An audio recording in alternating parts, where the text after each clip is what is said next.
नमस्कार. तर काल ना माझ्या मुलीचा वाढदिवस होता आणि आम्ही वाढदिवस ना अशा प्रकारे साजरा केला. तर दरवर्षी आम्ही करत असतो, पण कसं असतं ना, दरवर्षी आम्ही केक वगैरे कट करत नाही. माझ्या मिस्टरनं ना कोणाचाही बर्थडे असेल, माझं असेल, मुलींचं असेल किंवा त्यांचं असेल, त्यांना केक कट करणं अजिबात आवडत नसतं. म्हणून ना आम्हाला ही सवय पडलेली आहे.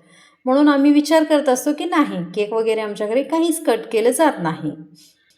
आणि ज्यावेळेस मुलींचा वाढदिवस असतो ना, तर त्यांना काय आवडतं खाण्यासाठी किंवा त्यांना कुठे जायला आवडतं, मंदिर वगैरे अशा प्रकारे जाऊन ना आम्ही बर्थडे साजरा करत असतो.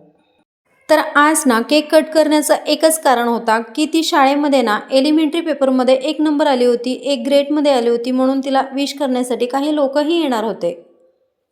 आणि आम्ही असा विचार केला ना, की ते आल्यानंतर केक वगैरे जर आपण कट केला नाही, तर त्यांनाही छान वाटणार नाही.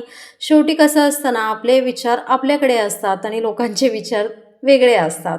म्हणून आम्ही असा विचार केला, की चला आज आपण केक कट करूयात. म्हणून आम्ही बर्थडे ना अशा प्रकारे साजरा केला. तर तुम्हाला कसा वाटला मला कमेंटमध्ये नक्कीच सांगा. भेटूयात नेक्स्ट व्हिडिओमध्ये. बाय.